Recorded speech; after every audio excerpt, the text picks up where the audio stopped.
चलिए कक्षा प्रारंभ करते हैं। मंगलाचरण।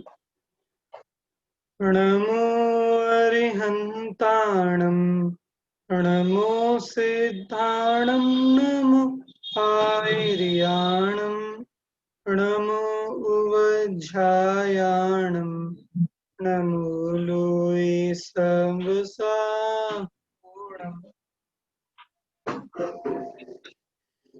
नए चक्र की चर्चा अपनी यहाँ चल रही है। नए चक्र के अंतर्गत पिछली बार अपन ने एक सामान्य स्वरूप नयों के बारे में पढ़ा था कि नए किसे कहते हैं, नयों का जानना क्यों आवश्यक है, नयों के जानने से जिनागम पढ़ने में क्या लाभ है, इत्यादि कुछ बातें हमने पढ़ी थी।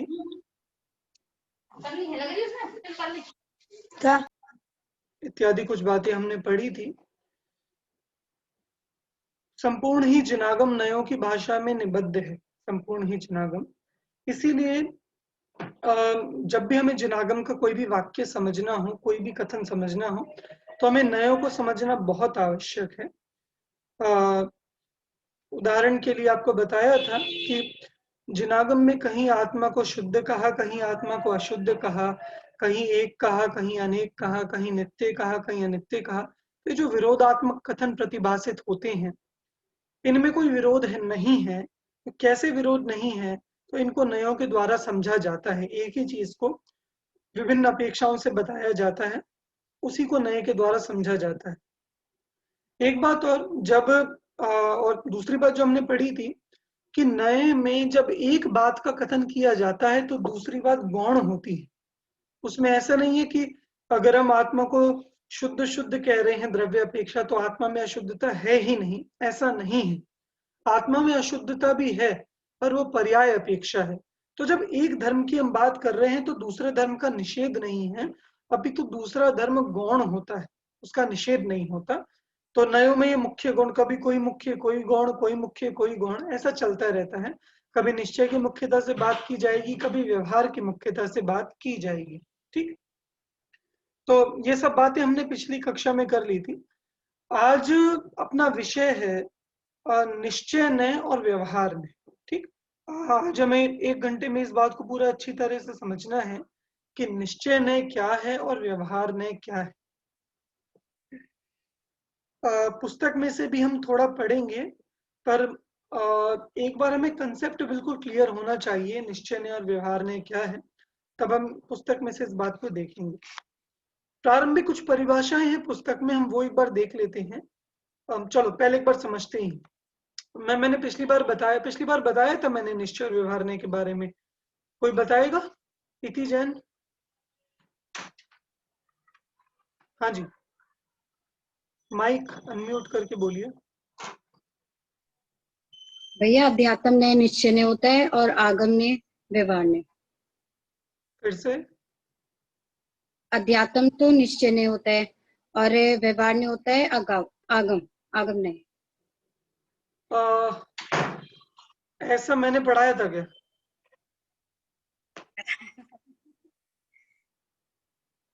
जी, आपने ये तो बताया था निश्चय ने और व्यवहार ने। निश्चय ने अध्यात्म तो निश्चय ने होता है और आगम होता है। मैंने इतना अवश्य बोला होगा कि जब हम एक सामान्य आगम की चर्चा करते हैं वहां व्यवहार नय की मुख्यता रहती है, और अध्यात्म की चर्चा करते हैं वहां निश्चय नय की मुख्यता रहती है। ऐसा मुख्यता के बारे में जरूर बोला होगा, पर मैंने समझाया कुछ था निश्चय और व्यवहार नय के बारे में पिछली बार। ये है ना, व्यवहार ने संयोगों से कथन करता है और निश्चय ने वास्तविकता से कथन करता है। बात बस इतनी सी है निश्चय और व्यवहार के बारे में। जब जब हम निश्चय नय की बात समझेंगे, निश्चय का मतलब है कि ये कथन वास्तविक है, इसमें कोई मिलावट नहीं है, कुछ नहीं है, ये जैसी वस्तु है वैसा कथन है। और व्यवहार नय से किए गए कथन का मतलब है कि ये वास्तविक प्योर कथन नहीं है, पर इसमें कुछ मिलावट है। ये संयोग की अपेक्षा कथन है, कर्म की अपेक्षा कथन है, निमित्त की अपेक्षा कथन है। जैसे अगर हम मोक्ष मार्ग की बात करें कि मोक्ष मार्ग, या सम्यक दर्शन की बात करें, सम्यक दर्शन क्या है? निश्चय ने कहेगा वास्तविक कि आत्मा का श्रद्धान, तत्वों का श्रद्धान, इसका नाम सम्यक दर्शन है। ये निश्चय की परिभाषा है।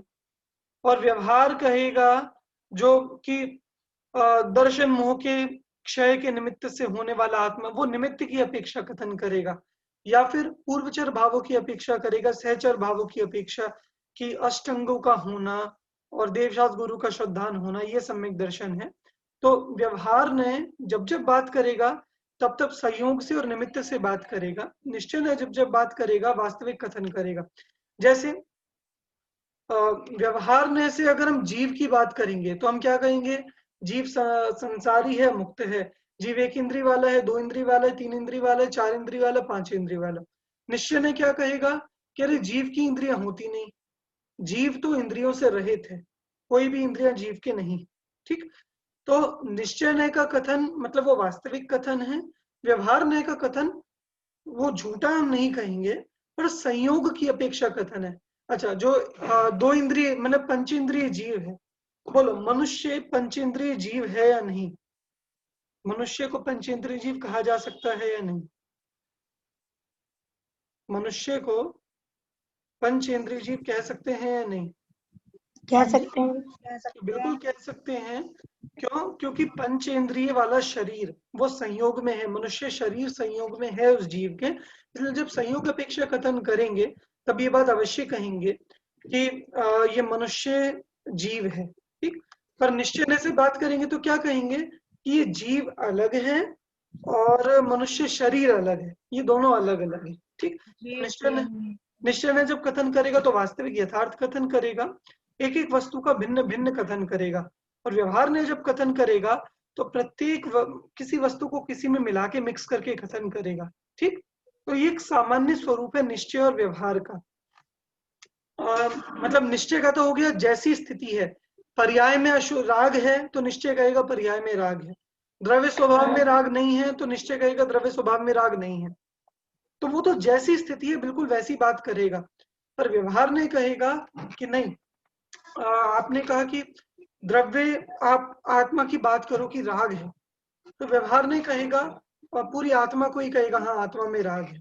जब हम शरीर की बात करेंगे, निश्चय ने कहेगा कि शरीर और आत्मा दोनों अलग अलग है, व्यवहार ने कहेगा कि नहीं दोनों एक ही है क्योंकि एक साथ संयोग में है। तो व्यवहार ने उपचरित कथन करते हैं। उपचरित समझते हैं कि दो अलग अलग वस्तुओं में संबंध स्थापित करता है। जैसे हमने कहा ये घर है, ठीक, और अब घर और जीव दोनों अलग अलग वस्तुएं हैं, दोनों का कोई संबंध नहीं है वास्तव में। पर एक बात बताओ, ये घर हमें हमारे ही पुण्योदय से मिला है, हम इसी में रहते हैं, यही अपना काम करते हैं, तो व्यवहार ने कहेगा कि ये हमारा घर है। ठीक, तो वो संयोग से लेकर जब वास्तविक संयोग से लेकर कथन करता है वो व्यवहार ने है, और यथार्थ वास्तविक कथन करता है वो निश्चय ने है। ठीक, अब हम आपको इनके बारे में कुछ डेफिनेशन पढ़ते हैं हम पुस्तक से। ठीक, तो फिर आपको और कुछ क्लियर होगा। देखिए मैं दिखाता हूँ।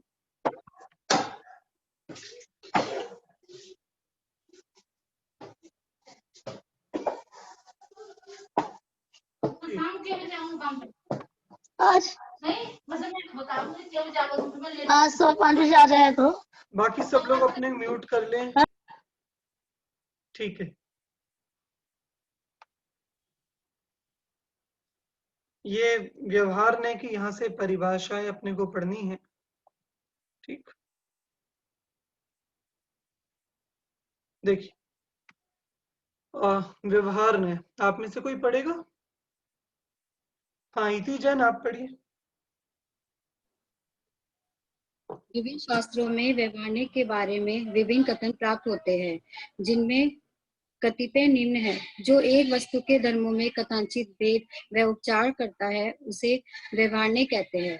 उपचरित निरूपण को व्यवहार कहते हैं। देखिए जब जब व्यवहार की परिभाषा आएगी आप कुछ बातें ध्यान देंगे, आपको कुछ बातें अवश्य दिखेंगी कि व्यवहार के कथन में उपचरित, उपचार का मतलब क्या कि भिन्न वस्तुओं को अभिन्न कहना और अभिन्न वस्तु में भेद करना, ये दो बातें ध्यान रख लो।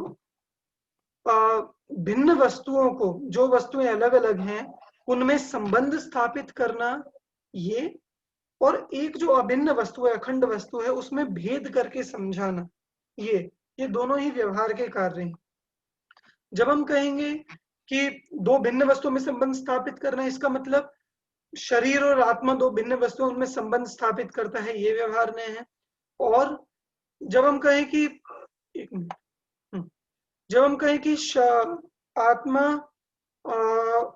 आत्मा एक अपने आप में अखंड वस्तु है, ठीक, और उस आत्मा में दर्शन ज्ञान चारित्र के भेद करता है, या आत्मा को जानने वाला आत्मा, देखने वाले आत्मा, आत्मा के अनंत गुण बताता है, पर आत्मा तो अखंड वस्तु है। तो आत्मा में प्रदेश भेद करता है, गुण भेद करता है, इत्यादि भेद करता है, ये व्यवहार नहीं, ठीक। तो दो कार्य आपको व्यवहार नहीं के संबंध में मिलेंगे। एक मिनट,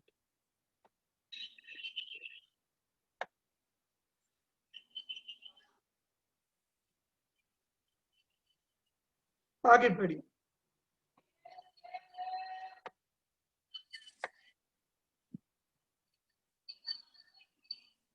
ये से पढ़े ना, पराश्रित कथन। हाँ जी, हाँ जी, यही से। पराश्रित कथन को व्यवहार कहते हैं, जिसका विषय भिन्न कर्ता कर्माधिक है, वे व्यवहार ने है। एक ही द्रव्य के भाव को अन्य द्रव्य के भाव स्वरूप कहना व्यवहार ने है। जैसे घी का संयोग देख के मिट्टी के घड़े को घी का घड़ा कहना व्यवहार कथन है। देखो ऐसे ही, तो ये जो पराश्रित कथन व्यवहार है, पराश्रित मतलब जब दूसरे द्रव्य से संबंध स्थापित किया जाएगा उसका नाम है पराश्रित कथन। जिसका विषय भिन्न कर्ता कर्म, मतलब एक वस्तु का कर्ता दूसरे को कहना, ये भी दो वस्तुओं में संबंध स्थापित करना हो गया। जो पांचवी परिभाषा है ये भी ऐसे ही है, एक द्रव्य के भाव को अन्य का कहना। जैसे इंद्रियां किसकी हैं, शरीर की या आत्मा की? शरीर की या आत्मा की? इंद्रियां किसकी हैं? शरीर की। इंद्रियां शरीर की हैं, पर शरीर की इंद्रियों को आत्मा की इंद्रिय कहना, यह है एक द्रव्य के भाव को दूसरे द्रव्य का कहना, ठीक। जीव के गुणस्थान है, उसको शरीर से कहना, ठीक। तो ये हो गए व्यवहारने की वाली परिभाषा। आगे देखिए, आगे वाला पढ़िए। इस द्रव्य की जो परिणति हो उसे अन्य द्रव्य के कहना व्यवहार ने है। व्यवहार ने स्वद्रव्य को, पर द्रव्य को व उनके भावों को व कारण कार्य आदि को किसी में मिलाकर निरूपण करता है। व्यवहार ने अभूतार्थ है। उक्त समस्त कथनों पर ध्यान देने पर निम्न निष्कर्ष निकलते हैं। देखिए हमने व्यवहारने के ये विभिन्न परिभाषाएं यहाँ पढ़ी हैं, 7-8 परिभाषाएं हैं, ठीक। अब ऐसी ही परिभाषाएं, मतलब जो निश्चय के बारे में, तो व्यवहारने के बारे में तो अपनी एक धारणा बहुत स्पष्ट हो जाती है अगर आप ये परिभाषा को देखें।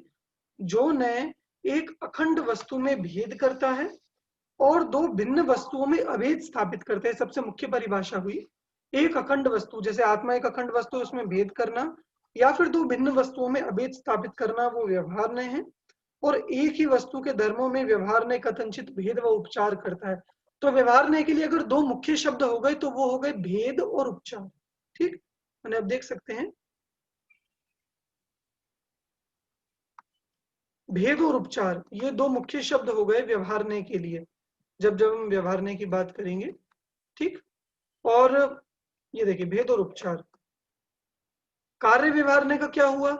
व्यवहारने का कार्य अभेद वस्तु में भेद करके समझाने के साथ साथ भिन्न भिन्न वस्तुओं के संयोग व निमित्तों से होने वाले संयोगी भाव का ज्ञान कराना और कर्ता कर्म का भेद कर भिन्न भिन्न द्रव्यों के बीच कर्ता कर्म का संबंध बनाना है।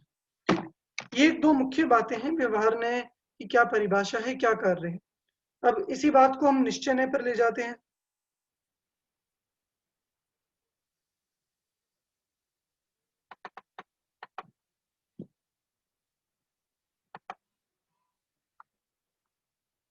ये देखिए,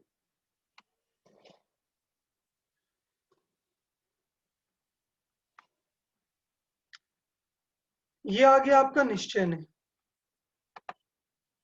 ठीक। निश्चय की, अब व्यवहारने की परिभाषा ध्यान में रखते हुए निश्चय की परिभाषा पढ़िए, बोलिए। इन शास्त्रों निश्चय के बारे में विभिन्न कथन प्राप्त होते हैं, जिसमें कतिपय निम्न है। जो अभेद व अनुपचार से वस्तु का निश्चय करता है उसे निश्चय नहीं कहते हैं। व्यवहारने में क्या कहा था इसके बारे में, मतलब इसका अगर ऑपोजिट सामने रखेंगे तो व्यवहार ने में इसके बारे में क्या कहा था? भेद और उपचार से निश्चय ने अभेद और अनुपचार करता है, व्यवहार ने भेद और उपचार करता है। उपचार करता है। ठीक। निश्चय ने सच्चा निरूपण करता है, व्यवहार ने उपचरित यथार्थ निरूपण नहीं करता, संयोग। निश्चय ने का कथन स्वाश्रित है, व्यवहार ने का कथन पराश्रित है।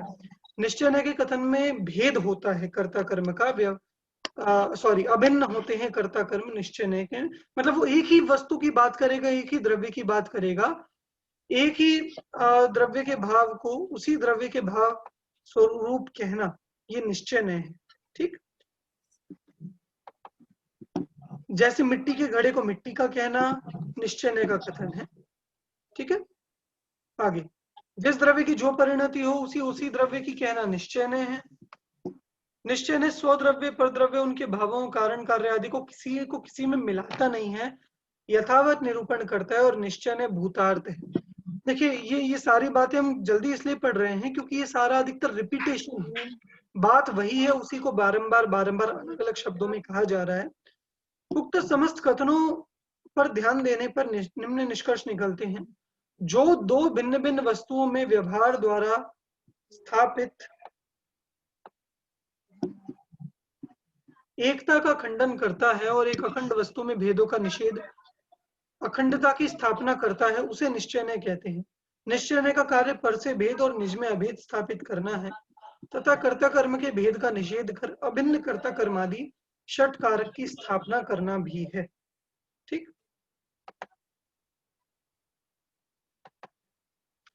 तो जब हम ये निश्चय और व्यवहार का एक पूरा स्वरूप देखते हैं तो परिभाषाएं तो बहुत सारी हैं, पर ऑल ओवर हमें ये बात ख्याल में आती है कि निश्चय मतलब जो वस्तु जैसी है उसको वैसा निरूपण करता ही ये निश्चय है, और वस्तु को यथार्थ तो नहीं पर उपचार करके उसके निकटवर्ती कौन है वो देखकर, संयोगों को देखकर, भेद को देखकर एक वस्तु में भेद करेगा, तो जीव के संयोग आदि की अपेक्षा कथन करता है, वो व्यवहार ने है। तो एक मुख्य बात अगर आपको याद रखनी है व्यवहार और निश्चय में भेद में, व्यवहार ने दो वस्तुओं के संबंध की बात करी, निश्चय ने किसी को किसी में संबंध नहीं करेगा, वो अकेली वस्तु की बात करेगा, वो चाहे 10 वस्तुओं की बात करे वो सबको अलग अलग रखेगा। व्यवहार ने सब में संबंध स्थापित करेगा, सब वस्तुओं में। ठीक है। तो मुख्य बात ये है। और जो दूसरी इसका हो गया उपचार और अनुपचार, मतलब आप थोड़ा क्लियर समझिए, मैं एक ऐसी थोड़ा चार्ट से दिखाऊं। मतलब देखिए, निश्चय व्यवहार में दो चीजें हैं, निश्चय में हो गया अभेद अनुपचार, व्यवहार में हो गया भेद और उपचार। ठीक। अब अभेद का मतलब हो गया, मतलब पहले उपचार की बात करें, उपचार और अनुपचार। उपचार अनुपचार मतलब क्या? दो अलग अलग वस्तुएं हैं उसमें संबंध स्थापित किया, इसका नाम है उपचार। और दो अलग अलग वस्तुएं हैं उनको अलग अलग ही प्ररूपित किया, उनको अलग अलग ही बात की, इसका नाम है निश्चय अनुपचार, उपचार अनुपचार। ठीक। व्यवहार ने जब बात करेगा वो कहेगा कि देखो आचार्य ने शास्त्र लिखा, आचार्य ने ये कौन सा नहीं कहेगा? व्यवहार ने, उसने शरीर और आत्मा को एक कर दिया। निश्चय ने क्या कहेगा कि नहीं, आत्मा का परिणाम अलग है और शरीर का परिणाम अलग है, दोनों के परिणाम अपने आप में स्वतंत्र हैं, अलग है। ठीक। तो निश्चय ने जब बात करेगा तो ये हो गया उपचार और अनुपचार। उपचार का मतलब हो गया भिन्न वस्तुओं में संबंध स्थापित करना, अनुपचार का मतलब हो गया भिन्न वस्तुओं को भिन्न भिन्न प्रतिपादन करना। ठीक है, उपचार अनुपचार। और जो दूसरी बात है दोनों के संबंध में, निश्चय ने अभेद का कथन करता है और व्यवहार ने भेद का कथन करता है। इसका क्या मतलब है? जब हम आत्मा की बात करेंगे तो व्यवहार ने तो कहेगा कि देखो आत्मा ने जाना, मतलब आत्मा करता और ज्ञान उसका कर्म। ठीक। वो भेद स्थापित करेगा, आत्मा में आत्मा के गुणों में, आत्मा राग कर रहा है, आत्मा द्वेष कर रहा है, वो भेद स्थापित करेगा। ठीक। निश्चय ने जब बात करेगा वो कहेगा ये दो चीजें नहीं है, ये एक ही चीज है, मतलब वस्तु में भेद नहीं करेगा। बोले वो आत्मा का ही राग, आत्मा का ही परिणमन है राग, आत्मा का ही परिणमन है द्वेष। तो एक मुख्य बात हो गई भेद और अभेद। व्यवहार में और भेद किस तरह से आता है जब हम बात करते हैं तो व्यवहार ने कहेगा कि हमने किया, हमने काम किया, दो वस्तुओं में कर्ता कर्म स्थापित करेगा। निश्चय ने क्या कहेगा कि नहीं, दो वस्तुएं में संबंध होता ही नहीं, दो वस्तुओं में कर्ता कर्म होता ही नहीं, एक अकेली वस्तु ही अपने आप में खुद का कर्ता होती है, खुद का कर्म होती है। आप निश्चय ने से आत्मा का पूछिए कि आत्मा क्या है, तो निश्चय ने कहेगा कि आत्मा अपने आप में एक अखंड स्वयं सिद्ध वस्तु है। व्यवहार ने क्या कहेगा, व्यवहार ने भेद करेगा, वो कहेगा कि देखो जानना हो रहा है ये आत्मा है, जो देखता है ये आत्मा है, जो रमण करता है वो आत्मा है। ठीक, तो व्यवहार ने भेद करता है आत्मा के गुणों में और निश्चय ने उसको अखंड रूप से प्रतिपादित करता है। ठीक, तो एक सबसे मुख्य बात है जो दोनों नियमों के बारे में, व्यवहार ने में आया भेद उपचार, निश्चय ने में आया अभेद और अनुपचार। उपचार और अनुपचार का क्या मतलब हुआ? हाँ जी, इति जी बताइए, उपचार और अनुपचार का क्या मतलब?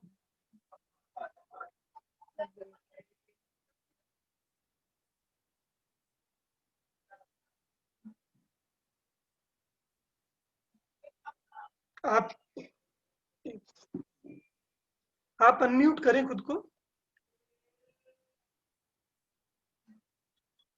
आपकी वीडियो बंद हो गई है। ये मैं बताऊं?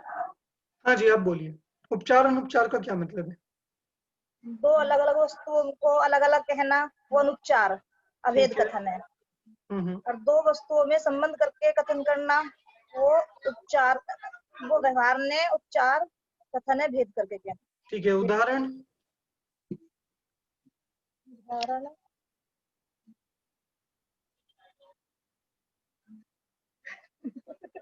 कोई भी बताइए, दो भिन्न वस्तुओं में किस तरह से संबंध स्थापित करता है व्यवहार ने? जैसे शरीर और आत्मा को एक कहना, ये व्यवहार ने का कथन हो गया। और आत्मा, अभी बताते हैं।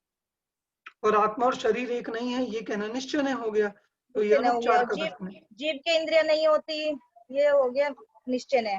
ठीक है, जीव की जैसा का तैसा कथन करना ये निश्चय ने। और व्यवहार ने शरीर से जीव की बात करेगा, ये हुआ उपचार का कथन। ठीक, चलिए, और ऐसे ही भेद और अभेद, तो भेद और अभेद में हुआ कि एक अखंड वस्तु में भेद भिन्न भिन्न करना ये व्यवहार ने, और उसको अखंड रूप से ही प्रतिपादित करना ये निश्चय ने। ठीक, तो अब हम इसके लिए पुस्तक में एक अच्छा दोनों का डिफरेंस का चार्ट दिया हुआ है, वो हम एक बार देखते हैं।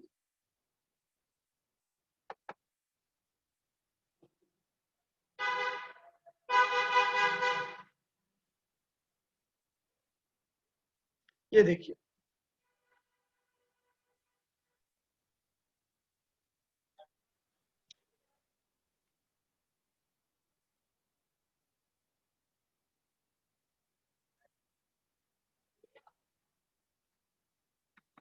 निश्चय और व्यवहार ने में क्या क्या भेद है, मतलब जब दोनों को हम आमने सामने रखेंगे तब हमें ज्यादा क्लियरली ये बात समझ में आएगी।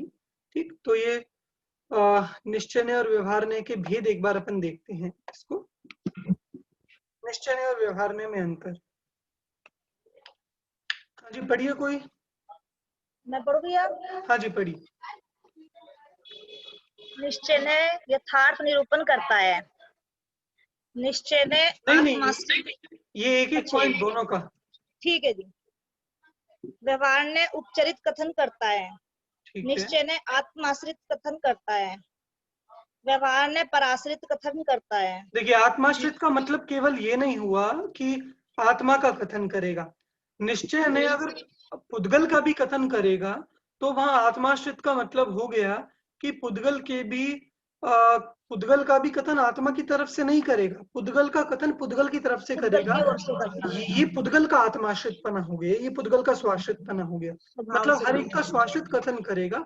और व्यवहार ने जीव का कथन पुद्गल की तरफ से, पुद्गल का कथन जीव की तरफ से, इसका नाम है पराश्रित। आगे, निश्चय ने असंयोगी कथन करता है। व्यवहार ने संयोगी कथन करता है। संयोगी का मतलब हो गया कि एक जैसे शरीर और आत्मा का संयोग है, आत्मा के जी। साथ परिग्रह का सहयोग है, परद्रव्य का सहयोग है, तो संयोग की अपेक्षा कथन करेगा व्यवहार ने, निश्चय ने असंयोगी कथन करेगा। असंयोगी। आगे। निश्चय ने भूतार्थ है, व्यवहार ने अभूतार्थ है। ये भूतार्थता अभूतार्थता की चर्चा अभी कर लेते हैं साथ में। देखिए भूतार्थता अभूतार्थता एक क्या चीज है, एक मिनट। भूतार्थता अभूतार्थता अपने आप में क्या वस्तु है? भूतार्थ का मतलब होता है जो चीज है। भूत मतलब अस्तित्व, होना, और अर्थ मतलब वस्तु। भूत मतलब अस्तित्व, किसी चीज का होना, और अर्थ मतलब वस्तु।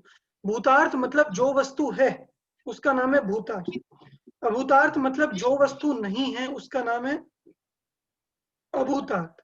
ठीक, तो यहाँ निश्चय ने को भूतार्थ और व्यवहार ने को अभूतार्थ कहा, तो क्यों कहा? इसका एक कारण है, क्योंकि व्यवहार ने जो संबंध स्थापित किया, मतलब दो काम किए व्यवहार ने भेद और उपचार। व्यवहार ने जो उपचार किया दो वस्तुओं का वो वास्तव में संबंध है या नहीं है? दो वस्तुओं में, दो वस्तुओं में संबंध है या नहीं है आपस में? हम कहेंगे नहीं है, तो इसका नाम है अभूतार्थ, कि वो उसका विषय वास्तव में नहीं है, समझाने के लिए कहा गया है। अच्छा, और आत्मा में व्यवहार ने भेद करा कि अलग अलग अलग अलग। मैं पूछता हूँ, ये भेद आत्मा में सही में भेद है क्या? आत्मा में अनंत गुण में से बोलो ज्ञान कहाँ है, दर्शन कहाँ है? कहाँ है आत्मा में भेद? की भेद नहीं है। ठीक, तो हमने कहा वास्तव में नहीं है। नहीं है इसका मतलब है अभूतार्थ। ठीक, तो व्यवहार ने का विषय वास्तव में इस तरह से अभूतार्थ हो जाता है कि जो संयोग अपेक्षा कथन कर रहे पर वास्तव में वो विषय नहीं है। पर जब हम निश्चय ने की अपेक्षा बात करते हैं, वो जैसी बात कहेगा वो वास्तव में होती है, वो भूतार्थ है निश्चय ने की बात। ठीक, इसलिए अच्छा व्यवहार की भी बात करें, व्यवहार सर्वथा अभूतार्थ नहीं है, पर जब हम व्यवहार का कथन ही करेंगे, जब हम संयोग का ही कथन करेंगे, तब हम कहेंगे हाँ ये संयोग है, भूतार्थ है। बोलो, शरीर और आत्मा का अभी वर्तमान में संयोग हुआ है या नहीं हुआ? कि बिल्कुल है, आपस में संयोग है, तो उससे बिल्कुल दिक्कत नहीं है, उससे नकारा नहीं है। व्यवहार संयोग से नकारा नहीं है। नकारा किससे है?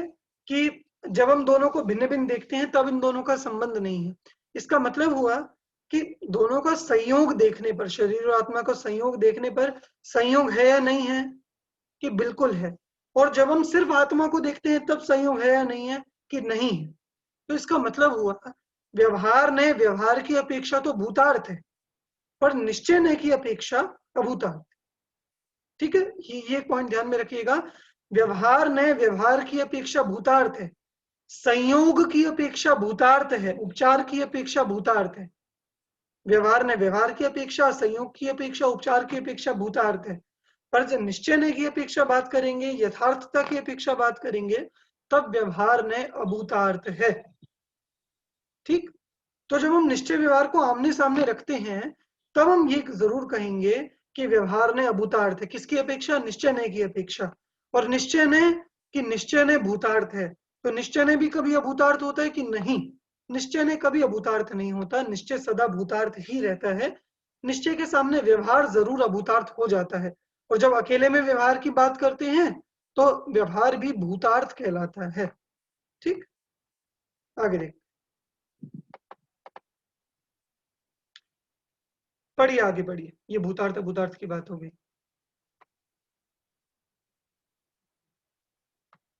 हाँ जी बबीता जी आगे पढ़िए, माइक अनम्यूट करके। अच्छा जी, ठीक है। हाँ बोलिए। निश्चय ने जिस द्रव्य का जो भाव या परिणति हो उसे उसी द्रव्य की कहता है।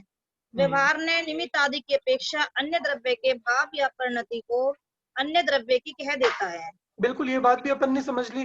व्यवहार ने जीव के भाव को पुद्गल का, शरीर का कहेगा, शरीर के भाव को जीव का कहेगा। निश्चय ने जीव की बात को जीव का और शरीर की बात को शरीर का। आगे। निश्चय ने प्रत्येक द्रव्य का स्वतंत्र कथन करता है। व्यवहार ने अनेक द्रव्य को, उनके भावों को और कारण कार्य आदि को मिलाकर कथन करता है। बिल्कुल ठीक। तो ये स्वतंत्र कथन हो गया, वो आपस में मिलाकर। बबीता जी, आपकी तरफ से थोड़ी आवाज आ रही है पीछे से। हाँ जी, वही आ गई बस। हाँ, आगे। निश्चय ने एक अखंड वस्तु में भेदों का निषेध कर अखंडता की स्थापना करता है। व्यवहार ने एक अखंड वस्तु में भेद करता है। बिल्कुल। तो अच्छा, ये जो ऊपर वाली बात थी, ये अभी तक उपचार वाले पॉइंट्स थे मेनली, ये ऊपर वाले कि भिन्न वस्तुओं को अभिन्न करना या स्वतंत्र कहना, ठीक। और ये जो 7वां वाला पॉइंट है, ये भेद की अपेक्षा कथन है कि निश्चय ने अखंड वस्तु में भेद का निषेध करेगा, भेद नहीं करेगा। और व्यवहार ने अखंड वस्तुओं में भेद समझ में आया कि देखो, जैसे मैं इसको उदाहरण से समझाऊं। मान लो ये चश्मा है, ठीक, लेंस है। आप जब इसे देखोगे आपको क्या लगेगा? पूरा देख लिया आपने, ठीक है। पूरा देखकर ये अखंड वस्तु आपको ख्याल में आ गया, पर अब इसके बारे में बताओ तो आप कहोगे भैया चश्मा है, देखने के काम आता है, ये इसमें फ्रेम नहीं लगा हुआ और ये ऐसा है। आप इसके बारे में 2-4 बातें बताओगे। तो वो जो आपने बातें बताई ना, बातें आपने एक एक को भेद कर करके बताई, अलग अलग करके। तो ये होता है व्यवहार में। एक और उदाहरण देखते हैं कि जैसे हमने कहीं एक घर देखा, बहुत सुंदर घर, बहुत बड़ा घर, बहुत अच्छा घर हमने देखा और बड़ा आलीशान बना हुआ। तो एक बार देखते ही पूरा देख लिया, पूरा अखंड देख लिया। अब हम कहें, ये तो हो गया निश्चय की अखंड वस्तु का ज्ञान। अब हम कहीं व्यवहार में से प्रतिपादन करोगे तो कैसे? आप कहोगे कि भैया वो घर इतने मंजिल का है, उसमें इतना अच्छा इस कलर का पेंट लगा है, इतना मजबूत है और ऐसा उसमें डिजाइन हुआ है, ऐसा सुंदर है। अलग अलग करके कथन करेंगे। तो बताओ, घर में घर की ये सब, घर एक अखंड का नाम है या ये अलग अलग चीजें हैं? कि घर तो एक अखंड चीज का नाम है घर तो, ये सबको मिलाकर। पर जब व्यवहार में से बात करेंगे तब हम अलग अलग की बात करेंगे, ठीक। तो ऐसे ही ये जो 7वां पॉइंट कहा कि निश्चय ने अखंड वस्तु में भेद का निषेध कर अखंडता की स्थापना करता है। निश्चय ने तो कहेगा आत्मा एक है तो एक ही है। व्यवहार ने कहेगा कि हाँ, आत्मा में अनंत गुण है और जानता है, देखता है, सुख दुख का अनुभव करता है, ऐसा है, वैसा है, राग है, द्वेष है। व्यवहार ने बहुत तरीके से आत्मा के बारे में बताएगा और निश्चय ने सिर्फ एक अखंड वस्तु को बताएगा। तो एक वस्तु में भेद करना, भेद करके समझाना, और एक अभेद करके बताना, ये व्यवहार और निश्चय का डिफरेंस है, ठीक। तो ये वो अपना 7वां पॉइंट, आगे देखते हैं।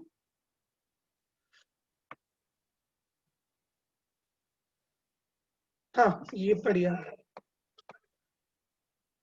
निश्चय ने दो भिन्न भिन्न वस्तुओं में स्थापित एकता का खंडन करता है। बिल्कुल व्यवहार ने प्रयोजनवश दो भिन्न भिन्न वस्तुओं में अभेद स्थापित करता है। निश्चय ने का कार्य स्वयं से अभेद और पर से भेद करना है। व्यवहार ने का कार्य स्वयं में भेद और पर से अभेद करना है। बिल्कुल। तो ये जो 9वें पॉइंट तक बात है, ये सारी वे ही बातें हैं, मतलब बातें सारी वही हैं। भेद उपचार, अभेद अनुपचार, उसी बात को अलग अलग शब्दों में कहा जा रहा है। तो आपको कंफ्यूज होने की जरूरत नहीं है, ठीक। और बस यही समझे कि व्यवहार ने भेद और उपचार करता है, निश्चय ने अभेद और अनुपचार करता है। आगे। निश्चय ने प्रतिपाद्य है, व्यवहार ने प्रतिपादक है।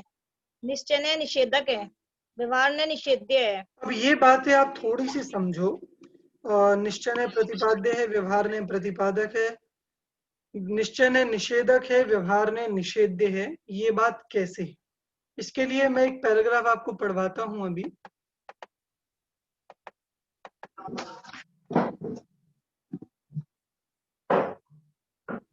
देखिए, ये भूतार्थता की बात हमने कर ली है इन दोनों के संबंध में ही, ठीक।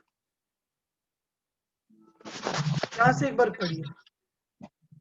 इस वाले से अपन पढ़ते हैं। भूतार्थक हमने देख लिया। ये थोड़ा बड़ा करो। हाँ, हाँ, कर रहा हूं।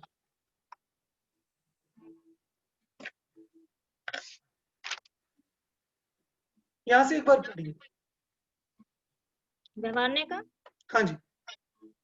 यदि व्यवहार ने असत्यार्थ है, भूतार्थ है, तो जिनवानी में उसका प्रतिपादन क्यों किया गया है? बिल्कुल। ये अब देखो, दोनों का विषय समाप्त हो गया। भेद, उपचार, अभेद, अनुपचार, ये तो दोनों का कथन है, अब इसको अलग रख दो, ठीक। इसकी हम बात दोबारा नहीं करेंगे। अब एक नई बातें हैं कि जब व्यवहार ने अभूतार्थ है तो इसकी बात क्यों कर रहे हो। व्यवहार ने निश्चय का खुद अभूतार्थ है तो वो निश्चय का प्रतिपादन कैसे करता है, जबकि निश्चय तो भूतार्थ है। ये सब बातें आ रही हैं। पढ़ी। अनेकांतात्मक वस्तु का विचार और विवाद का परिहार एक ही नय से नहीं होता। इसलिए वस्तु विचार से समय और किसी विषय में विवाद या संदेह होने पर जो ज्ञान दोनों नयों का आश्रय लेकर प्रवर्तता है वही प्रमाण माना गया है। अतः व्यवहार का प्रतिपादन आवश्यक है। पहली बात तो ये हो गई कि जब व्यवहार ने अभूतार्थ, हम व्यवहार की बात क्यों कर रहे हैं, क्योंकि व्यवहार के प्रतिपादन के बिना वस्तु का पूरा प्रतिपादन नहीं हो सकता, क्योंकि निश्चय है तो एक पक्ष का प्रतिपादन करेगा, पर दूसरे पक्ष की भी तो बात आपको करनी है, दूसरे पक्ष का भी तो आपको वर्णन करना है, तो वो दूसरे पक्ष को बताने के लिए वो व्यवहार नहीं है। आगे दूसरे तीर्थ की स्थापना के लिए भी व्यवहार ने आवश्यक है, क्योंकि निश्चय ने अनिर्वचनीय है और उपदेश की प्रक्रिया में व्यवहार ने प्रधान होता है। बिल्कुल, तीर्थ की स्थापना, तीर्थ का मतलब होता है उपदेश, ठीक। निश्चय ने से आप जब जैसे बताया अभी कि आपने किसी भी वस्तु को देखा, आपने इस पेन को देखा, तो ये पूरा एक अखंड पेन देखकर तो आप निश्चय से इसका उपदेश नहीं कर सकते, इसके बारे में बता नहीं सकते। पर जब आप एक एक चीज लेकर इसका ये लिखावट ऐसी है, इसका ये इस कलर का है, इस कंपनी का, एक एक चीज आप अलग अलग बताओगे, तो ये हो गया कि व्यवहार ने से आप प्रतिपादन कर रहे हो अलग अलग। निश्चय ने अनिर्वचनीय, वो उपदेश नहीं दे सकता, तो इसलिए उपदेश के लिए व्यवहार ने की आवश्यकता है। आगे तीसरे, व्यवहार के बिना प्रारंभिक भूमिका में निश्चय समझा नहीं जा सकता और उसका प्रतिपादन भी संभव नहीं है। जैसे मल्लेच्छ को मल्लेच्छ भाषा के बिना समझाया नहीं जा सकता, वैसे ही व्यवहार के बिना निश्चय का उपदेश अशक्य है। अतः निश्चय का प्रतिपादन होने के कारण अभूतार्थ व्यवहार न्याय का प्रतिपादन किया गया है। उक्त तीनों कारणों से ही व्यवहार न्याय को कथनचित भूतार्थ कहा गया है। बिल्कुल, तो यहाँ एक पहली बात आई कि व्यवहार न्याय को आप व्यवहार न्याय की जरूरत क्या पड़ी, व्यवहार न्याय का प्रतिपादन कर क्यों रहे हो। तो एक तो ये कहा कि व्यवहार न्याय के बिना प्रमाण का विषय पूरा नहीं होता। दूसरा, व्यवहार के बिना आप उपदेश नहीं कर सकते किसी भी वस्तु का, इसलिए व्यवहार बहुत आवश्यक है। और तीसरी बात जो अपन ने अभी लास्ट में पढ़ी कि व्यवहार न्याय के बिना निश्चय को नहीं समझा जा सकता। निश्चय को कैसे समझेंगे, जैसे मैंने आपको कहा कि सम्यक दर्शन धारण करो, ठीक। तो आप सम्यक दर्शन के नाम पर आप पूछोगे भैया सम्यक दर्शन क्या है, सम्यक दर्शन क्या है, तो मैंने कहा कि सम्यक दर्शन का मतलब वो आत्मा का श्रद्धान, आत्मा का जानना, ठीक। निश्चय ने बस इससे ज्यादा कुछ नहीं कह सकता, निश्चय ने इतना कहेगा आत्मा का श्रद्धान। पर अब आपको समझना पड़ेगा कि आत्मा का श्रद्धान मतलब क्या, ये होता कैसे है, तत्व विचार क्या है, तत्व निर्णय क्या है, ये सब बातें आप विचार करोगे, सोचोगे इन सब के बारे में, तो ये हो गया व्यवहार में, ठीक। मतलब आपको कुछ भी बात समझानी हो, किसी को भी कोई भी बात जैसे मेरे को मोक्ष मार्ग है, बोलो मोक्ष मार्ग क्या है, तो आप कहोगे सम्यक दर्शन ज्ञान चारित्र, तो ये आपने भेद खड़ा कर दिया। तो अब एक एक समझाएंगे कि तत्वार्थों का जानना श्रद्धान सम्यक दर्शन, जानना सम्यक ज्ञान, और ये व्रताधिक सम्यक चारित्र।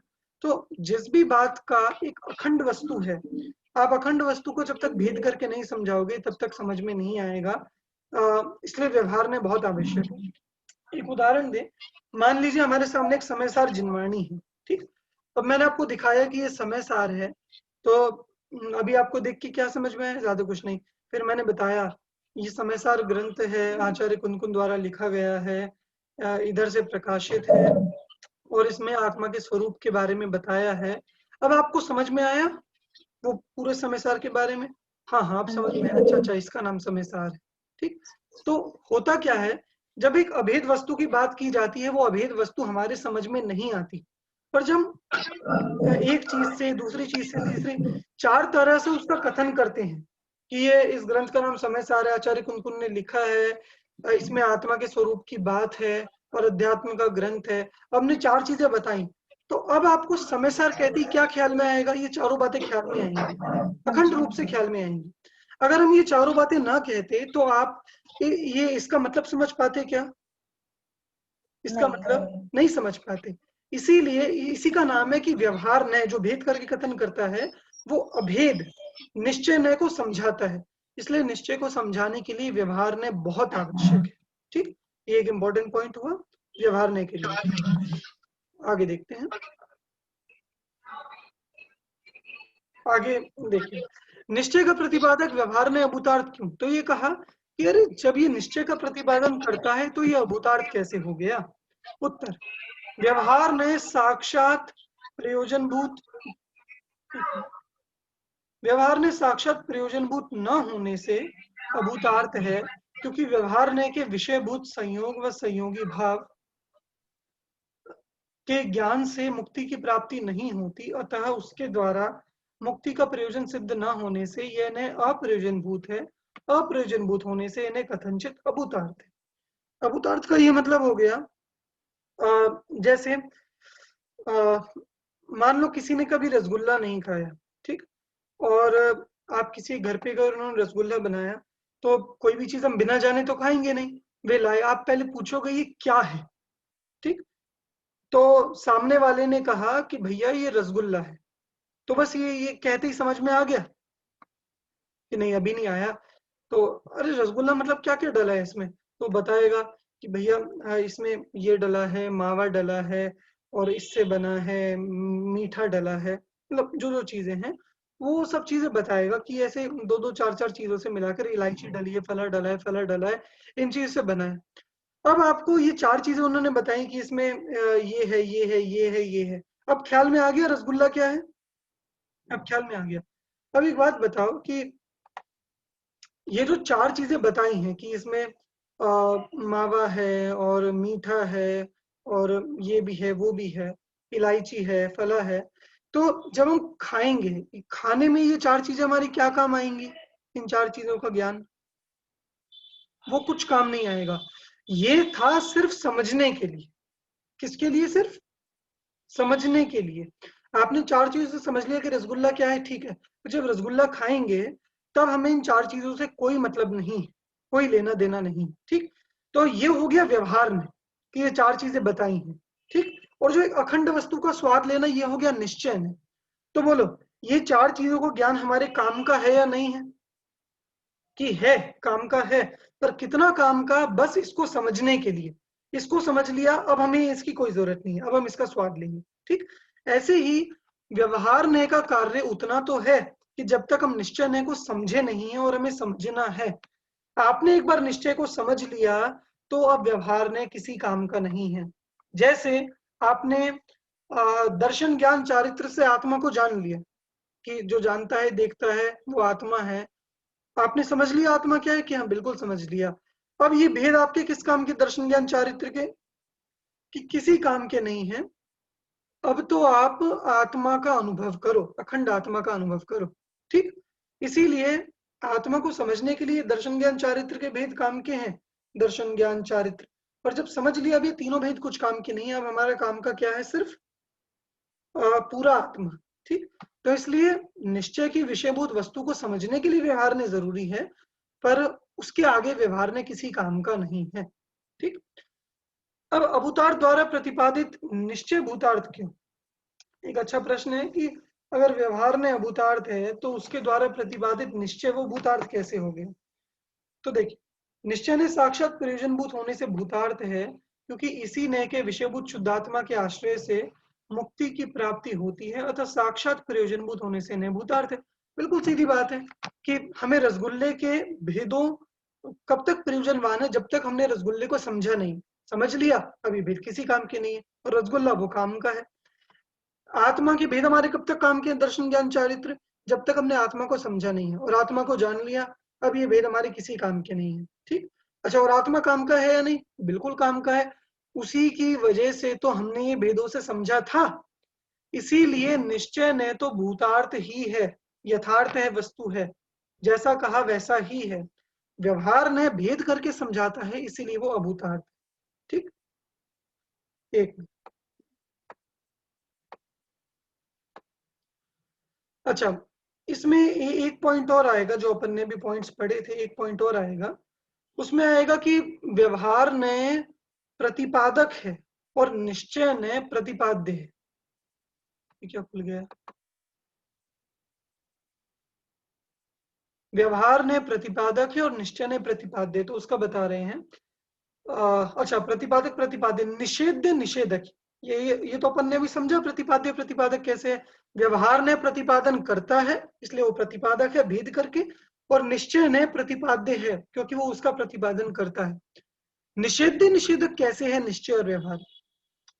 निषेधक मतलब जो निषेध करता है, और निषेध्य, निषेध्य मतलब जिसका निषेध किया जाता है। व्यवहार ने भेद करके निश्चय को समझाया। एक मिनट। व्यवहार ने भेद करके निश्चय को समझाया, और अब समझ में आ गया, तो अब निश्चय क्या करेगा? व्यवहार के भेदों का निषेध कर देगा। वो कहेगा अब इनकी जरूरत नहीं। ये मतलब ये भेद तो वस्तु को समझाते हैं, और ये वस्तु क्या करती है? भेदों का निषेध कर देती है। ठीक, जैसे हमें इंग्रेडिएंट से तो रसगुल्ला समझ में आया कि क्या वस्तु है, भक्ष्य है या भक्ष्य है। ठीक, और अब समझ में आ गया अब इंग्रेडिएंट्स हमारे किसी काम के नहीं, उसका विचार। दर्शन ज्ञान चारित्र से हमें आत्मा समझ में आ गया। अब हमें आत्मा जानने के बाद अब हमें वो एक एक चीज सोचने की कोई जरूरत नहीं है कि ये जानता है, देखता है, क्या करता है। किसी लड़के को देखने के बाद कि लड़के कुछ गलत काम नहीं करता, ये कमाता है, ये करता है, वो करता, आपने 4 चीजें लड़के के बारे में देखी, आपको निर्णय हो गया कि ये लड़का ठीक है। तो अब ये निर्णय होने के बाद फिर अब इन 4 चीजों के बारे में कोई विकल्प कि क्या करता है, कि कोई विकल्प नहीं। तो देखो, भेद है वो वस्तु को समझाता है, और वस्तु भेदों का निषेध कर देती है। ठीक, तो ये भेद वस्तु को समझाते, तो ये हुआ प्रतिपादक, प्रतिपादक, और ये वस्तु क्या हुई? प्रतिपाद्य। इसका नाम है व्यवहार प्रतिपादक है और निश्चय प्रतिपाद्य है। ठीक, पर जब हम कहेंगे कि अब समझने के बाद अब क्या करें, कि समझने के बाद ये इसका निषेध कर देगा, तो हम कहेंगे ये हुआ निषेधक। ये जो वस्तु है निश्चय ने, ये हुआ निषेधक, और ये जो भेद थे व्यवहार, ये हुआ निषेध्य, इसका निषेध कर दिया। इसने व्यवहार निश्चय का प्रतिपादन करता है, निश्चय व्यवहार का निषेध करता है। शॉर्ट में समझ लो, व्यवहार निश्चय का प्रतिपादन करता है और निश्चय व्यवहार का निषेध करता है। ठीक, आइए वो जो पॉइंट्स बचे हैं वो अपन देख लेते हैं बाकी।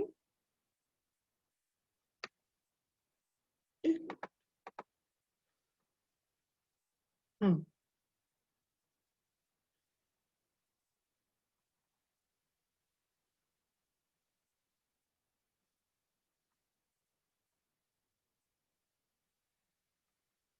देखिए, पढ़िए आगे। ये दोनों हो गए कि ये प्रतिपाद्य है, निश्चय ने प्रतिपाद्य है, व्यवहार ने प्रतिपादक है, निश्चय ने निषेधक है, व्यवहार ने निषेध्य है। ठीक, ये बात अपने को आ गई समझ में। आगे देखिए, ये 12वां पॉइंट छोड़ दीजिए, 12वां पॉइंट उसी का रिपीटेशन है। 13वां पॉइंट, निश्चय को पाने के लिए व्यवहार को छोड़ना होगा, व्यवहार के बिना निश्चय समझा नहीं जा सकेगा। ठीक, ये बात भी क्लियर है। अब उसी बात का रिपीटेशन है जो बातें अपन ने पढ़ी। निश्चय को समझने के लिए प्राथमिक भूमिका में व्यवहार अपनाना पड़ेगा, ये भी वही बात है। निश्चय न के बिना तत्व का, वस्तु का लोप हो जाएगा, व्यवहार न के बिना उपदेश का। निश्चय हटाओगे तो वस्तु ही खत्म हो जाएगी, और व्यवहार हटाओगे तो वस्तु का प्रतिपादन, वस्तु का उपदेश खत्म हो जाएगा। अनुभव की प्रक्रिया में निश्चय ने प्रधान है, उपदेश की प्रक्रिया में व्यवहार ने, ये भी उसी बात का रिपीटेशन है। ठीक, अनुभव के काल में निश्चय का विकल्प छूटता है पर आश्रय रहता है अनुभव के काल में व्यवहार का। ठीक है, ये बात आप गौर कर सकते हो। चलिए, तो पॉइंट्स इसमें अपने लगभग सारे आ गए हैं। अगर मैं पूरी कक्षा को एक समराइज करूं तो बात ये हो गई, हमने पहले तो पढ़ा, पहले दो बातें पढ़ी कि व्यवहार का विषय क्या है और मतलब व्यवहार क्या करता है, निश्चय क्या करता है। इसमें व्यवहार का आ गया कि व्यवहार भेद करता है, अखंड वस्तु में भेद, और निश्चय अखंड वस्तु को अखंड करेगा। ठीक, तो भेद और अभेद। दूसरा आ गया दोनों में व्यवहार ने उपचार करेगा, भिन्न भिन्न वस्तुओं को एक कहेगा। निश्चय ने अनुपचार करेगा, जो अलग अलग वस्तुओं उनको अलग अलग ही कहेगा। ठीक, तो एक बात तो ये। और आगे जो अपन ने पढ़ा कि व्यवहार ने प्रतिपाद्य प्रतिपादक और निषिद्ध निषेधक। व्यवहार ने प्रतिपादन करता है भेद करके, निश्चय उसका प्रतिपाद्य है। व्यवहार ने निषेध किया जाता है किसके द्वारा, निश्चय ने के द्वारा। भेद करके वस्तु को समझा जाता है और फिर वस्तु के द्वारा भेदों का निषेध कर दिया जाता है। ठीक, तो मुख्यतः ये चार ही बातें थी, बाकी सारी बातें उसी का रिपीटेशन है। तो इस तरह निश्चय व्यवहार का स्वरूप का अपन ने देखा। किसी का कोई प्रश्न हो तो आप अभी पूछ सकते हैं, बाकी जो बुक की पीडीएफ आपको शेयर की गई है उसमें से आप जरूर पढ़िए इस विषय को। अभी किसी का कोई प्रश्न हो तो आप पूछ सकते हैं। ठीक है, काफी स्पष्ट है, फिर भी पढ़िए, और कोई बात समझ में ना आए तो आप कोई प्रश्न किसी का? नहीं। ठीक है, ठीक है, चलिए। तो काफी स्पष्ट स्वरूप है, सिंपल है। मुख्य बातें अपनी दो ही आई हैं, भेद उपचार अभेदन उपचार, प्रतिपाद्य प्रतिपादक, निषेध निषेध। ठीक, तो एक बार आप पुस्तक से पढ़े तो और ज्यादा क्लियर हो जाएगा। अभी का विषय यही पूरा करते हैं। आगे वाली कक्षा में अपन ने व्यवहार ने और निश्चय ने का सामान्य स्वरूप तो समझा। अब हम बात करेंगे इनके भेदों की। व्यवहार ने के 4 भेद और निश्चय ने के 4 भेद, पूरा नए चक्र इसमें आ जाएगा। ठीक, तो इसकी बात हम अगली कक्षा में करेंगे। सभी को जय जिनेन्द्र।